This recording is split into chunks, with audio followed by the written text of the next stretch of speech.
ஒரு பாடல் இருக்கு, உமக்கு பிரியமானதை செய்ய எனக்கு கற்று தாரும் தெய்வமே, உமக்கு பிரியமானதை செய்ய எனக்கு கற்று தாரும் தெய்வமே.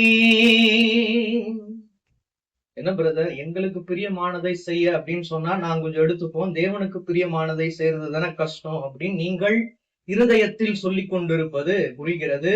ஆனால் இறுதி வரை தேவனுக்கு பிரியமானதை செய்யணும். உலக மனிதர்களுக்கு பிரியமானதையோ இல்ல நமக்கு பிரியமானதையோ நாம் செய்யும் போது மாம்ச சிந்தை வெளிப்படும், ஆவியின் சிந்தை வெளிப்பட வேண்டுமானால் தேவனுக்கு பிரியமானதை செய்ய வேண்டும். இன்னைக்கு நம்ம ஒருத்தரை பத்தி பார்க்க போறோம். ஒரு முக்கியமான ஒரு வேத ஆழமாக இருக்கும். யார பத்தி அப்படின்னா கிதியோன். உங்க எல்லாருக்கும் தெரியும், ஒரு முக்கியமான ஒரு நியாயாதிபதி. இன்று தேவன் உங்களுக்கு தரும் ஆவிக்குரிய வார்த்தை என்ன அப்படின்னா, கிதியோனின் பட்டயம் தேவனின் பட்டயம். இத நீங்க உள்ளத்தின் ஆழத்திலிருந்து தினந்தோறும் சொல்லிக் கொண்டே இருப்பீர்களானால் கண்டிப்பாக நமக்கு ஒரு மிகப்பெரிய வெற்றியை தர தேவன் வல்லவராய் இருக்கிறார். எங்களுக்கு ஒரு வெற்றியையும் விடுதலையையும் கொடுப்பார் அப்படின்னு விசுவாசிக்கிறோம் மட்டும் கைகளை ஒட்டி ஒரு அல்லேலூயா சொல்லலாம். கிதியோனின் பட்டயம் தேவனுடைய பட்டயம். இன்னைக்கு நம்ம முழுக்க முழுக்க நியாயாதிபதிகள் தான் நம்ம தியானிக்க போறோம். முதல்ல கிதியோன் அப்படின்றதுக்கான ஆவிக்குரிய அர்த்தம் எழுதிக்குங்க. கிதியோன் அப்படின்னா அழிப்பவன். யார் அழிப்பவன்? பிசாசின் சேனைகளை அழிப்பவன் ஒன்று. இரண்டாவது பலவீனத்தில் இருந்து பலன். மூன்றாவது தேவனின் குரல். நான்காவது தேவனால் தேர்ந்தெடுக்கப்பட்டவன். நான் மறுபடியும் சொல்லுகிறேன், பிசாசை அழிப்பவன் ஒன்று. இரண்டாவது பலவீனத்திலிருந்து பலன். மூன்றாவது தேவனின் குரல். நான்காவது தேவனால் தேர்ந்தெடுக்கப்பட்டவன். இதை அனைத்துமே தாண்டி அவனுக்கு ஒரு ஆவிக்குரிய அர்த்தம் ஒன்று இருக்கிறது.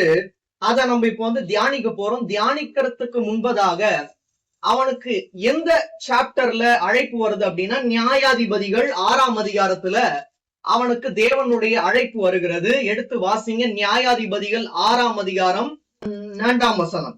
கர்த்தருடைய தூதனானவர் அவனுக்கு தரிசனமாகி, அப்போ உங்களுடைய வாழ்க்கையில் ஒளி வீச வேண்டும் என்றால், நீங்கள் வெற்றி பெற வேண்டும் என்றால், தேவனுடைய தூதன், தேவன் அவருடைய பார்வை உங்கள் மேல் விழ வேண்டும். அவ்வாறு விழும்போது தேவனால் நீங்கள் தேர்ந்தெடுக்கப்பட்டு அழைக்கப்படுவீர்கள். அதன் பிறகு உங்களை கொண்டு தேவன் மேன்மையான காரியங்களை செய்வார். செய்த பிறகு உங்களுக்கு ஒரு வெற்றியையும் விடுதலையும் தர தேவன் வல்லவரா இருக்கிறார். வாசிங்க. கர்த்தருடைய தூதனானவர் அவனுக்கு தரிசனமாகி. யாருக்கு? யாருக்கு? கிதியோனுக்கு தரிசனமாகி, பராக்கிரமசாலியே, பராக்கிரமசாலியே. கர்த்தர் ஆவிக்குரிய அர்த்தம் நான் உங்களுக்கு 4 சொன்னேன். 5வது மிகவும் முக்கியமானது பராக்கிரமசாலியே. அப்ப பராக்கிரமசாலினா தேவனுக்குள் பலன் பெற்றவன், ஸ்ட்ராங்கஸ்ட் அர்த்தம். 3 இருக்கு. ஸ்ட்ராங் அப்படின்னா கொஞ்சம் பலன், ஸ்ட்ராங்கர் அப்படின்னா கொஞ்சம் பலத்தோடு இன்னும் கொஞ்சம் பலன், ஸ்ட்ராங்கஸ்ட் அப்படின்னா பராக்கிரமசாலி. இப்ப பராக்கிரமசாலியை தான் அழைக்கிறாரு. அவனுடைய பார்வையில அவனுடைய தோற்றம், அவன் மாம்சத்தில் எப்படி இருந்தான் அப்படின்னா, அவனுடைய எண்ணங்கள் எப்படி இருந்தது அப்படின்னா, நான் பராக்கிரமசாலியா அப்படின்ற எண்ணம் இருந்தது.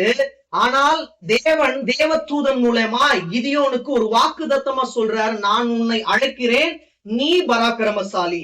நாங்கள் ஆவிக்குள்ளாக பராக்கிரமசாலியா இருக்கிறோம்னு சொல்றவங்க மட்டும் கையில வருத்துங்க. நீங்க நம்ம ரொம்ப ஆழமாக இந்த ஒரு பாகத்தை நம்ம தியானிக்க போறோம். இந்த 6ஆம் அதிகாரத்துல அப்படியே 13ல இருந்து 22 வரைக்கும் வாசிங்க.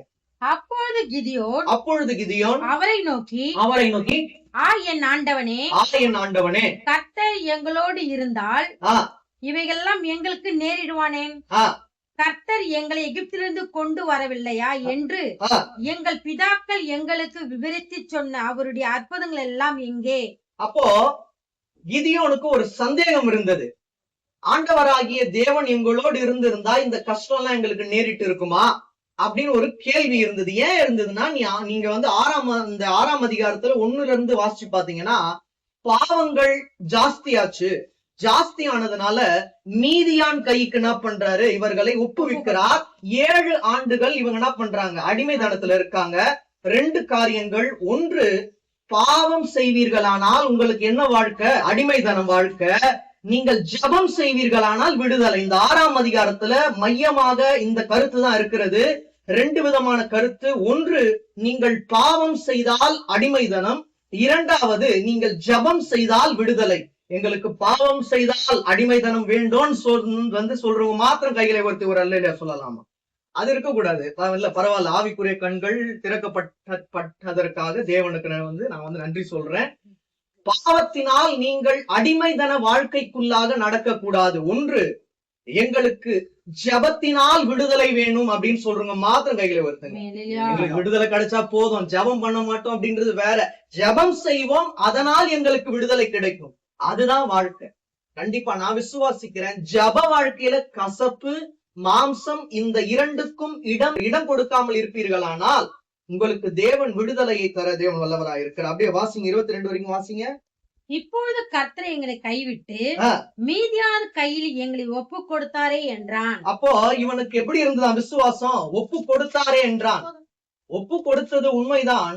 ஆனால் உங்களை தோல்விக்குள்ளாக நடத்த மாட்டார், வெற்றியின் பாதைக்குள்ளாக தான் உங்களை நடத்துவார். அதனாலதான் கிதியோன் என்ன பண்றாரு, தேவன் தேர்ந்தெடுக்கிறார். இதுல நீங்க 6ஆம் அதிகாரத்துல 3 விதமான காரியங்கள் இருக்கிறது. என்னன்னா, பயம், வறுமை, துன்பம். இந்த 3மே இருக்கிறது. அதை தேவன் மாற்ற வல்லவரா இருக்கிறார். என்ன உங்களுக்கு நீங்கணுமா?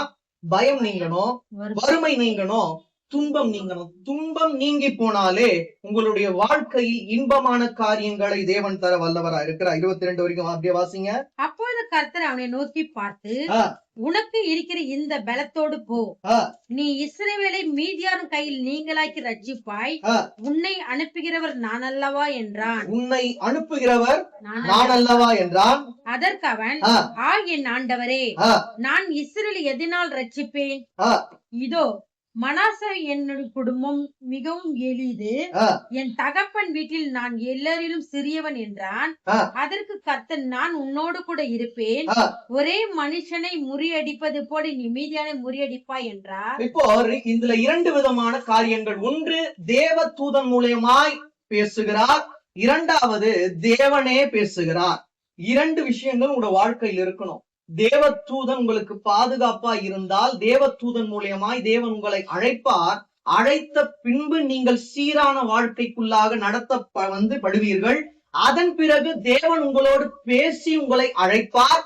தேர்ந்தெடுக்கப்பட்ட பின்பு தேவனுடைய வார்த்தையே நீங்கள் கேட்டுக்கொண்டிருக்கணும். அதை போல கிதியோனும் கேட்டுக்கொண்டான். அவர் தேவன் என்ன சொன்னாரோ அந்த வார்த்தையின்படி செய்தான். அதனால் தேவன் வெற்றிக்குள்ளாக அவனை வழி நடத்தினார். நாமும் தேவன் நம்மை அழைத்த பிற்பாடு, தேவனால் நாம் தேர்ந்தெடுக்கப்பட்ட பின்பு நாமும் வெற்றியின் பாதைக்குள்ள போக வேண்டுமானால் தேவனுடைய வார்த்தைக்கு கீழ்ப்படிந்து இருப்போமேயானால் கிதியோனை எவ்வாறு ஆசீர்வதித்தாரோ நம்மையும் தேவன் ஆசீர்வதிக்க வல்லவர். விசுவாசிக்கிற மாத்திரம் கையில வாசிங்க. அப்போது அவன், உம்முடைய கண்களில் இப்பொழுதும் எனக்கு தயவு கிடைத்ததானால் என்னோடு தேவனுடைய கண்களில் எங்களுக்கு தயவு கிடைக்க வேண்டும் சொல்றவங்க மாத்திரம் விசுவாசம் தயவு கிடைக்கணும். நம்ம பாவம் செய்து அவ்வாறாக போய்விடக் கூடாது. பாவம் நம்முடைய இருதயத்தை ஆட்கொள்ள கூடாது. அவருடைய ஆவியானவர் நம்மை ஆட்கொள்ள வேண்டும். அவர்தான் ஆவியானவர், அவர்தான் இயேசு கிறிஸ்து, அவர்தான் தேவன். இருதயத்தில் பரிசுத்த ஆவியானவர் உங்களை ஆட்கொள்ளுவாரே. ஆனால் பாவத்தினால் வார்த்தைகள் மீறி வராது. எதனால வருது? பாவத்தினால் உள்ளத்திலிருந்து வார்த்தைகள் ஏன் உங்களை மீறி வருகிறதுனா, பிசாசுக்கு நீங்கள் இடம் கொடுத்ததினால் வார்த்தைகள் உங்களை மீறி வருகிறது. பிசாசுக்கு இடம் கொடுக்காமல் தேவனுக்கு இடம் கொடுங்கள். அதனாலதான் அங்க இருந்தவங்க எல்லாம் லட்சக்கணக்கான பேர் இருந்தாங்க. 300 பேரை கொண்டுதான் அவர்களை வீழ்த்துவேன், உங்களுக்கு வெற்றி நிச்சயம் அப்படின்னு தேவன் சொல்லிட்டார்னா, அந்த விசுவாசத்துல கிதியோன் இருந்தாரு. கிதியோன் அவர்கிட்ட கேட்டிருக்கலாம், ஏசப்பா எனக்கு 300 அந்த நம்பர் எனக்கு பிடிக்கல, 303 பிடிச்சிருக்கு, அந்த நம்பரை கொடுங்க அப்படின்னு கேட்டிருக்கலாம். ஆனா தேவன் சொன்ன வார்த்தைக்கு அவர் கீழ்ப்படிந்து 300 பேரை கொண்டு தேவன் அவர்களை ஒப்பு கொடுப்பார் அப்படின்ற நம்பிக்கை இருந்தது. அதனாலதான் கிதியோனுக்கு அந்த வெற்றியை தேவன் தந்தார். வாசிங்க. தேவரைத்தான் என்று எனக்கு ஒரு அடையாளத்தை காட்ட வேண்டும், நான் உம்மிடத்திற்கு ஆ. என் காணிக்கை கொண்டு வந்து ஆ. உமக்கு முன்பாக வைக்கும் அளவும் ஆ. இவ்விடம் விட்டு போகாதிருப்பீராக என்றான். என்றான். அதற்கு அவர், ஆ. நீ திரும்பி வரும் மட்டும் நான் இருப்பேன் என்றார். ஆ. உடனே கிதியோன் உள்ளே போய் ஆ. ஒரு வெள்ளாட்டு குட்டியையும் ம். ஒரு மரக்கல் மாவிலே புளிப்பில்லாத அப்பங்களையும் ஆயத்தப்படுத்தி இறைச்சியை ஒரு கூடையில வைத்து ஆ. ஆணத்தை ஒரு கிண்ணையில வார்த்து ம். அதை வெளியே கர்வாலி மரத்தின் கீழ் அப்போ இடத்தில் இதுல ஒரு வார்த்தை இருக்கு. இதுல நீங்க இந்த 19ஆம் வசனத்துல நீங்க வந்து வாசிச்சு பாத்தீங்கன்னா, உடனே கிதியோன் உள்ளே போய், காலதாமதம் பண்ணி கிதியோன் உள்ளே போயின்னு இருக்கா. உடனே இல்ல சப்பா, ஒரு 3 மணி நேரம் எனக்கு சுய வேலைகள் இருக்கிறது, அதை முடித்து விட்டுதான் நான் போவேன் அப்படின்றது இல்ல. கிதியோனுக்கு இருந்ததெல்லாம் உடனே போய் தேவனுக்காக என்ன செய்ய வேண்டுமோ நான் செய்வேன்ற எண்ணம் இருந்தது. அது நம்மளுக்கு இருக்கணும். கிதியோனை போல் நான் வாழுவேன். நம்ம சத்தம் போட்டு என்ன பண்ணலாம், கிதியோனின் பட்டயம் தேவனின் பட்டயம் சொல்லிட்டு அறிக்கை இட்டு கொண்டு வாழலாம். ஆனால் அந்த வாழ்வியல்ல அதை நம்ம வந்து கடைபிடிக்கணும். எப்படின்னா, உடனே செய்வேன், காலதாமதம் செய்ய மாட்டேன். வாசிங்க. அதை வெளியே கருவாலி மரத்தின் கீழ் இருக்கிற அவனிடத்தில் கொண்டு வந்து வைத்தான். இல்ல, அந்த 19 வாசிங்க. உடனே கிதியோன் உள்ளே போய் ஒரு வெள்ளாட்டு குட்டியையும் ஒரு மரக்கல் மாவிலே புளிப்பில்லாத இதுல மாவு அப்படின்றது இருதயத்தை குறிக்கிறது. இப்ப உங்க மாவு புளிப்பா இருக்கா புளிப்பு இல்லாத இருக்கான்னு சொல்லிட்டு நீங்களே புரிஞ்சுக்கோங்க. வேதத்துல இருந்து தான் நான் வந்து சொல்றேன். உங்களுடைய மாவு புளிப்பாக இருக்க வேணுமா, இல்ல உங்களுடைய மாவு புளிப்பு இல்லாததா இருக்கணுமா? புளிப்பில்லாத மாவா இருந்தாதான் அதை உண்பதற்கும் தேவன் அதை அங்கீகரிக்கிறதற்கும் வந்து மேன்மையாக இருக்கும். உங்களுடைய மாவாகிய இருதயம் புளிப்பாக இருக்கக்கூடாது, புளிப்பு இல்லாததா இருக்கணும். ஆயத்தப்படுத்தி இறைச்சியை ஒரு கூடையில வைத்து ஆணத்தை ஒரு கிண்ணையில வார்த்து அதை வெளியே கருவாலி மரத்தின் கீழ் இருக்கிற அவரிடத்தில் கொண்டு வந்து வைத்தான். அப்பொழுது தேவனுடைய தூதரோட அவனை நோக்கி, நீ இறைச்சியும் புளிப்பில்லாத அப்பங்களையும் எடுத்து இந்த கற்பாரின் மேல் வைத்து ஆணத்தை ஊற்று என்றார். அவன் அப்படியே செய்தான். என்னன்னு கேள்வி கேட்கல. இல்ல, நான் ஒரு பிளான் வச்சிருக்கேன். என்னோட ஒரு திட்டம் இருக்குது. புளிப்பில்லாத மாவை நீங்க இப்பயே சாப்பிட்டுருங்க, நீங்க எப்படி சொல்றீங்களோ நான் அதை வந்து செய்யணும்னு அவசியம் இல்ல அப்படின்னு என்ன பண்ணல, அவரு கேட்கல. அவர் என்ன சொன்னாரோ அதுல இருக்கு பாருங்க, அவன் அப்படியே செய்தான். நம்ம என்ன பண்ணணும், அவர் சொல்ற வார்த்தையை அப்படியே செய்வதுதான் நம்மேல் விழுந்த மிகப்பெரிய ஒரு கடமை. அப்பொழுது கர்த்தருடைய தூதன் நமது கையில் இருந்த கோலின் நுனியை நீக்கி இறைச்சியையும் புளிப்பில்லாத அப்பங்களையும் தொட்டார். அப்பொழுது அக்கினி கற்பாரிலிருந்து எழும்பி இறைச்சியையும் புளிப்பில்லாத அப்பங்களையும் பட்சித்தது. கர்த்தரின் தூதனோ வென்றால் அவன் கண்களுக்கு மறைந்து போனார். தேவன் உங்களுடைய வாழ்க்கையில் வர வேண்டுமானால் தூதனுடைய வார்த்தையை கேட்பது நல்லது. இங்க தூதன் அப்படின்றது ஊழியக்காரை குறிக்கிறது. ஊழியக்காருக்கு கீழ்ப்படிந்து நீங்கள் வாழ்வீர்களானால் தேவன் இறங்கி வருவார். அப்பொழுது உங்களுடைய வாழ்க்கை சீரான வாழ்க்கையாக அமையும்.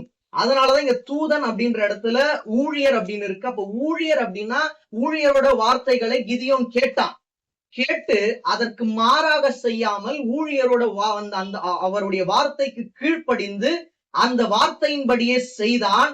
அதனால் அவருடைய காணிக்கையை என்ன பண்றாரு, அங்கீகரித்தார். அதுல பாருங்க, வாசிங்க. இறைச்சியையும் புளிப்பில்லாத அப்பங்களையும் தொட்டார். அப்ப உங்களுடைய இருதயம் அதாவது புளிப்பாக இருந்தா தேவன் வந்து தொடமாட்டாரு.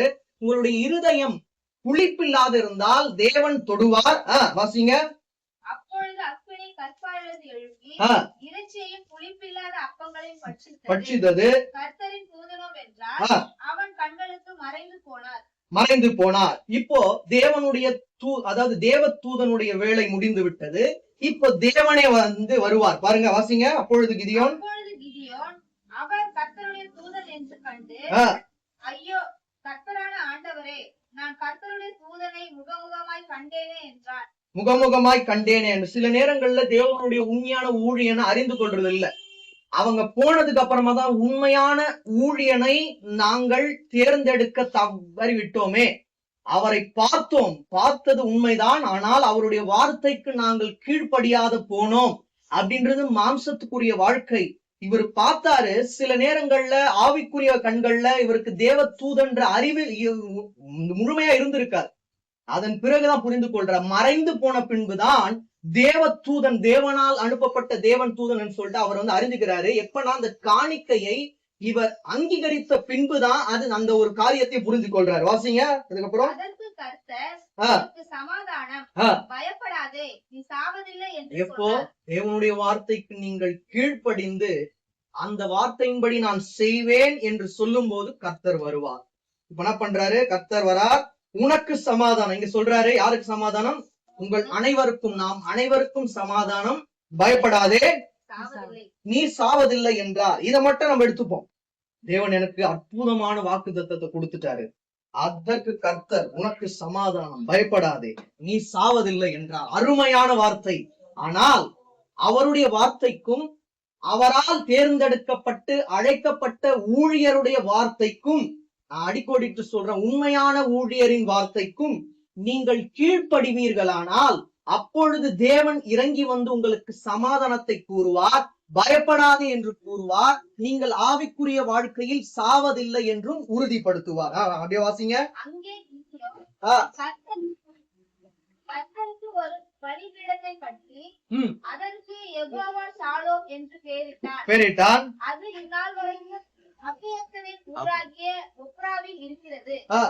அன்று ராத்திரியிலே கர்த்தர் அவனை நோக்கி, நீ உன் தகப்பன் காளைகளில் 7 வயதான 2ஆம் காளையை கொண்டு போய் உன் தகப்பனுக்கு இருக்கிற பாகாலின் பலிபீடத்தை தகர்த்து அதன் அருகே இருக்கிற தோப்பை வெட்டி போட்டு இந்த கற்பாறை உச்சியிலே பாங்கான ஒரு இடத்தில் உன் தேவனாகிய கர்த்தருக்கு ஒரு பலிபீடத்தை கட்டி அந்த 2ஆம் காளையை கொண்டு வந்து அதை நீ வெட்டி போட்ட தோப்பினுடைய கட்டை விறகுகளின் மேல் சர்வாங்க தகன பலியால் நீங்க வீட்டுக்கு சென்று 35 வரைக்கும் வாசிச்சு பாருங்க. அநேக காரியங்களை வெளிப்படுத்துவார். உன்னுடைய வெற்றி எப்படி இருக்கும், நீ எவ்வாறு போகணும், உன்னை நான் தான் ஆயத்தப்படுத்தி இருக்கேன், அவர்கள் அனைவரையும் என்ன பண்ணுவேன், உன்னுடைய கைகள்ல ஒப்பு கொடுப்பேன் அப்படின்னு யாருக்கு சொல்லுவார்? கிதியோனுக்கு சொல்லுவாரு.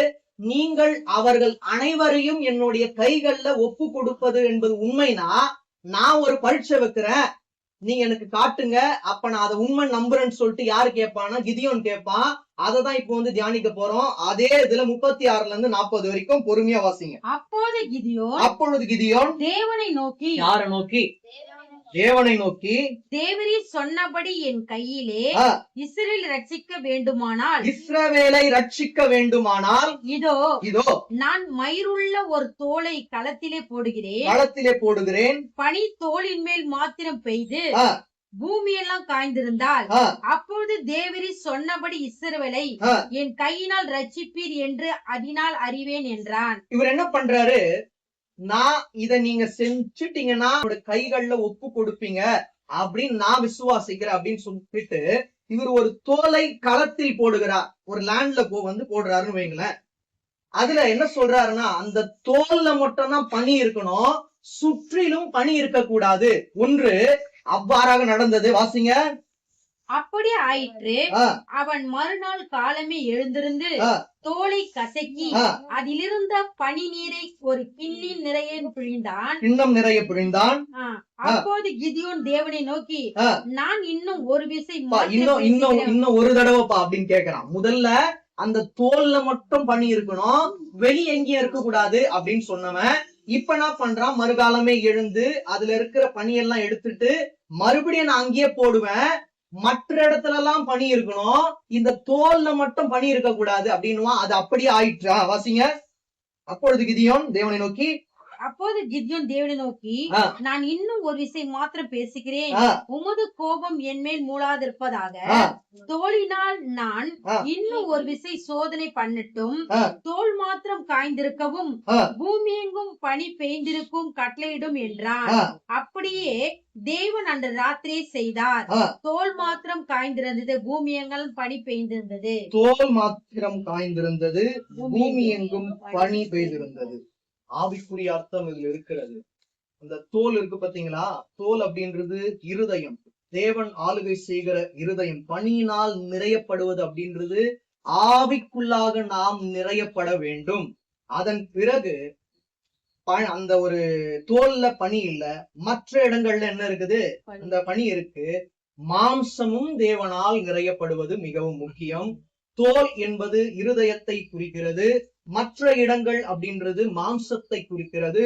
தோலும் ஆவியினால் நிரப்பப்படுவது மிகவும் முக்கியம்.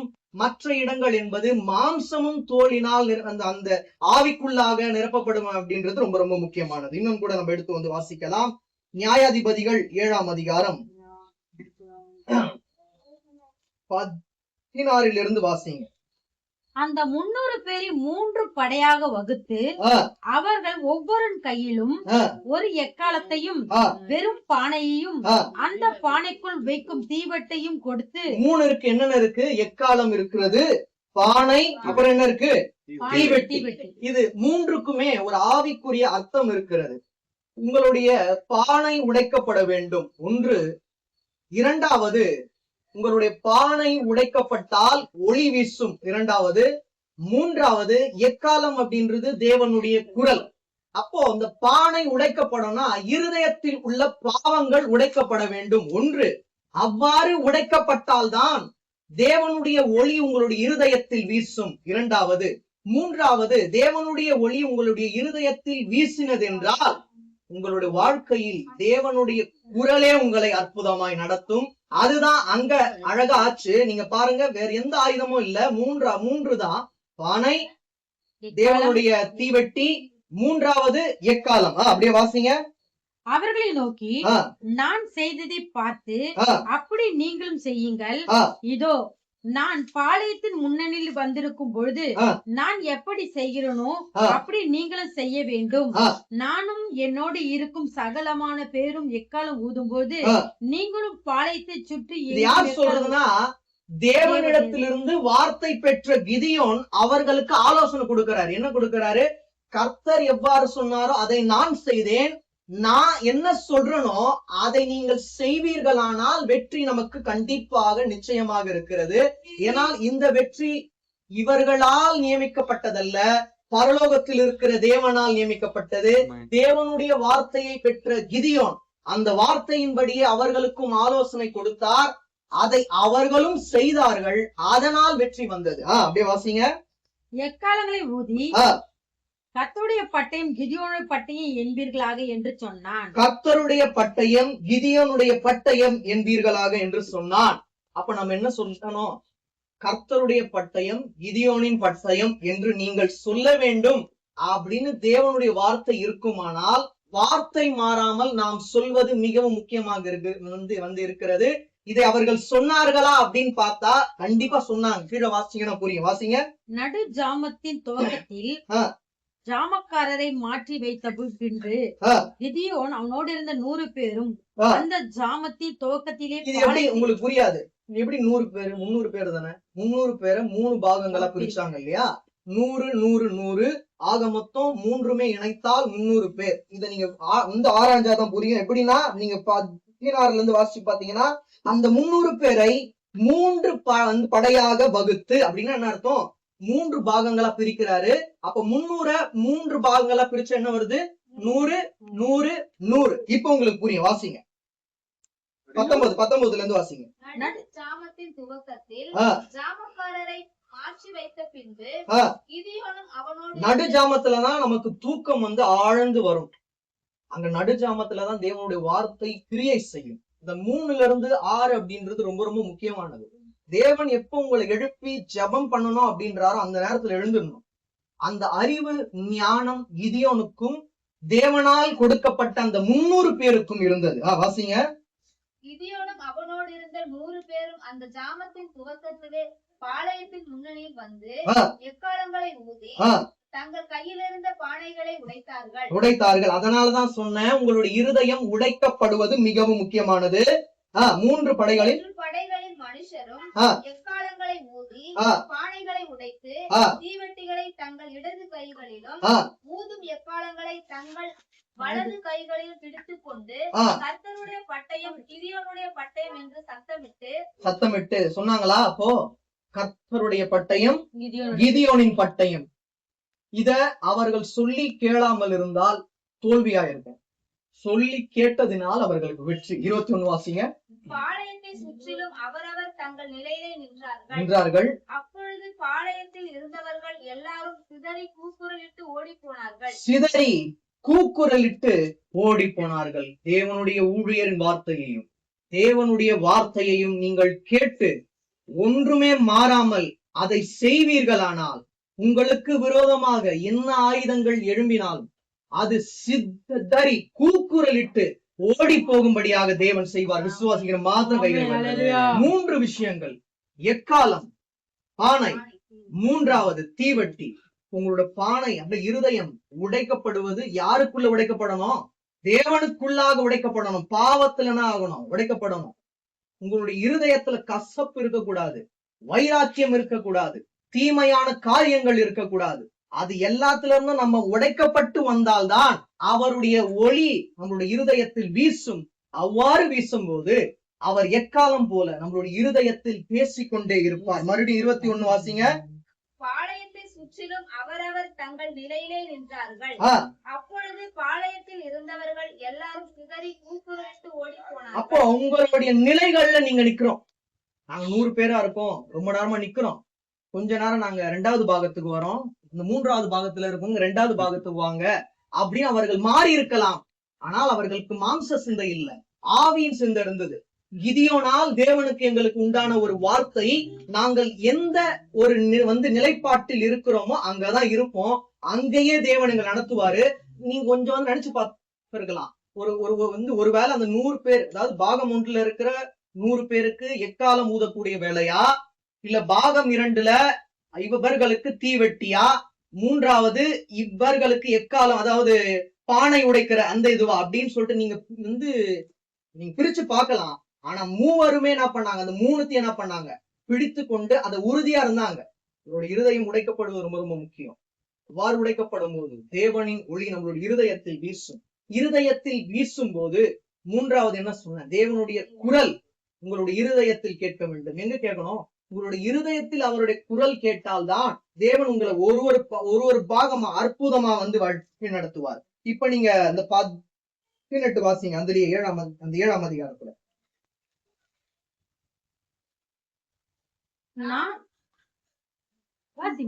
நானும் என்னோட இருக்கும் சகலமான பேரும் எக்காலம் ஊதும் போது நீங்களும் பாளையத்தை சுற்றி எங்கும் எக்காலங்களை ஊதி கர்த்தருடைய பட்டயம் கிதியோனுடைய பட்டயம் என்பீர்களாக என்று சொன்னான். இதுல பாருங்க, நல்லா இத ஒரு விஷயத்த நல்லா கவனிச்சுக்கோங்க.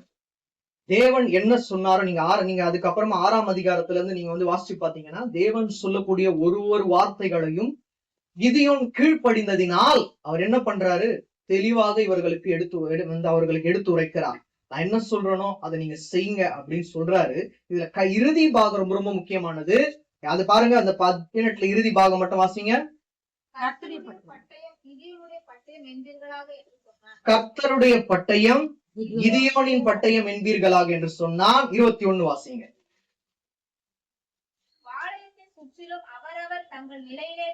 பாளையத்தை சுற்றிலும் எழுதிக்குங்க, வீட்டை சுற்றிலும் அவரவர் தங்கள் நிலையிலே நின்றார்கள். உங்களுடைய நிலையில நீங்க நிக்கணும். எங்களுடைய ஜபம் உறுதியாக இருக்கிறது, எங்களுடைய பிள்ளைகளின் ஜபம் குன்றி போயிருக்கிறது அப்படின்னு சொன்னாலும் ஆபத்து. எங்களுடைய பிள்ளைகளின் ஜபம் உயர்ந்து இருக்கிறது, எங்களுடைய ஜபம் குறுகி போயிருக்கிறது அப்படின்னு சொன்னாலும் ஆபத்து. நான் சொல்லல, 21 வாசியும் உங்களுக்கு புரியும். யாரு நிலையில நிற்கணும்? அவங்க நிலையில நிற்கணும். அப்படின்னா ஜப வாழ்க்கையில அனைவரும் உறுதியா இருக்கணும். பாளையம்னா என்ன சொன்ன? உங்களுடைய பாளையத்தை சுற்றிலும்னா வீட்டை சுற்றிலும் தேவனுடைய ஆளுகை இருக்க வேண்டுமானால் அந்த பாளையம் முழுவதும் நீங்க எந்தெந்த நிலையில இருக்கீங்களோ அந்தந்த நிலையில தான் இருக்கணும். ஜப வாழ்க்கையில உறுதியாக இருக்கணும். வாசிங்க. அப்பொழுது பாளையத்தில் இருந்தவர்கள் எல்லாரும் சிதறி கூக்குரலிட்டு ஓடி போனார்கள். 300 பேரும் எக்காலங்களை ஊதுகையில் கர்த்தர் பாளையமெங்கும் ஒருவர் பட்டயத்தை ஒருவருக்கு விரோதமாய் ஓங்க பண்ணினார். சேனையானது சேரோத்தில் உள்ள மட்டும் 20, 21 மட்டும் வாசிங்க, அப்பதான் உங்களுக்கு புரியும். 20, 21. 3 படைகளின் மனுஷரும் எக்காலங்களை ஊதி அப்போ 3 பேர் என்ன பண்றாங்க? எக்காலம் ஊதுறாங்க. நீ மட்டும் ஜோம் பண்ணு, நீ ஜோம் பண்ணா எனக்கு என்ன கிடைச்சிடும், இது கிடைச்சிடும், விடுதலை கிடைச்சிடும் அப்படின்னு சொல்லி இது பண்ணல. 3 பேரும் அந்த 300 பேரும் என்ன பண்றாங்க? பிரிஞ்சு இருந்தாலும் 3 படைகளும் என்ன பண்றாங்க? ஒன்று சேர்ந்து எக்காலத்தை ஊதுகிறார்கள். 3 பேரும் அப்படின்னா பிதா, குமாரன், ஆவியானவர். இந்த 3 பேருமே நம்மளுடைய இருதயத்தில் வாசம் செய்வாரானால் பிரிக்கப்பட்ட ஜபமாக இருக்காது. அந்த 3 பேர் என்ன பண்றாங்க? எக்காலங்களை ஊதுகிறார்கள். ஜபம் 3 பேரோட வாழ்க்கையில், அதாவது அனைவரும் ஜபத்துக்குள்ளாக இருக்கணும் அப்படின்றது அர்த்தம். கீழே வாசிங்க. பானைகளை உடைத்து தீவெட்டிகளை 3மே பண்றாங்க. 3 படைகளும் பானை உடைக்கப்படுவது முக்கியமானது. தீவெட்டி அப்படின்றது ஒளி வீசுவது முக்கியமானது. எக்காலம் அப்படின்றது ஆண்டவராகிய இயேசு கிறிஸ்துவின் குரலை கேட்பது முக்கியமானது. யாருமே பிரிச்சுக்கல. 3 பேருமே அந்த 3 காரியங்களையும் செய்தார்கள். வாசிங்க. பானைகளை உடைத்து தீவெட்டிகளை தங்கள் இடது கைகளிலும் ஊதும் எக்காலங்களையும். இடது கைகளில் எதை பிடிச்சுக்கிட்டாங்களா? இல்ல, மறுபடியும் வாசிங்க. பானைகளை உடைத்து தீவெட்டிகளை தங்கள் இடது கைகளிலும். எதை? தீவெட்டிகளை தங்கள் இடது கைகளிலும் ஊதும் எக்காலங்களை தங்கள் வலது கைகளிலும் பிடித்துக் கொண்டு. ஆண்டவர் என்ன சொல்றது? நாங்க எக்காலத்தை இடது கையிலையும் தீவெட்டிகளை வலது கையிலையும் பிடிச்சுப்போம் அப்படின்னு சொல்லி இருந்தாங்கன்னா கண்டிப்பா அவங்களுக்கு வெற்றி இருந்திருக்காது. தீவெட்டிகளை இடது கையில் பிடித்தார்கள். இந்த வலது கையில என்ன இருந்தது? ஊதுகிற எக்காலம் இருந்தது. கர்த்தருடைய பட்டயம் கிதியோனுடைய பட்டயம் என்று சத்தமிட்டு 18ஆம் வசனத்துல கிதியோன் சொன்னாரு, இப்படி சொல்லுங்க அப்படின்னாரு. சொன்னபடியெல்லாம் இவர்கள் செய்து கர்த்தருடைய பட்டயம், கிதியோனின் பட்டயம் என்று சொல்லி அவர்கள் முன் சென்று தேவனால் நடத்தப்பட்டதினால் அவர்களுக்கு எதிராக வந்தவர்கள் சித்தரி ஓடி போனார்கள். அவ்வாறாக நமக்கு எதிரான சத்துருக்களை ஓடும்படியாக தேவன் செய்வார். விசுவாசிக்கிற மாத்திரம் கையில உயர்த்துங்க. நாம் செய்ய வேண்டியது அவர் சொல்லிய பிரகாரமாக வார்த்தை மாறாமல் செய்வோமே ஆனால் கண்டிப்பாக நம்மளுடைய வாழ்க்கையில் ஒளி வீசும்படியாக செய்ய தேவன் வல்லவராய் இருக்கிறார். நல்லா புரிஞ்சுக்கோங்க. பானை உடைக்கப்பட வேண்டும், ஒளி வீசப்பட வேண்டும், தேவனுடைய குரல் இருதயத்தில் கேட்கப்பட வேண்டும். அவ்வாறு நீங்கள் தேவனுடைய வார்த்தையை கேட்டு நடப்பீர்களானால் கர்த்தருடைய பட்டயம், கிதியோனின் பட்டயம் எங்களுக்கு வெற்றியை தர தேவன் வல்லவரா இருக்கிறான்னு சொல்லிட்டு நீங்க விசுவாசமா இருப்பீங்க. நான் விசுவாசிக்கிறேன். என்னென்ன வார்த்தைகளை இன்று நீங்கள் கேட்டீர்களோ, தேவன் உங்களுக்கு சொன்னாரோ, அதை கேட்டு நீங்க நடப்பீர்களானால் கிதியோனுக்கு மட்டுமல்ல வெற்றி, உங்களுக்கும் வெற்றியை தர தேவன் வல்லவரா இருக்கிற. கண்களை மூடலாம்.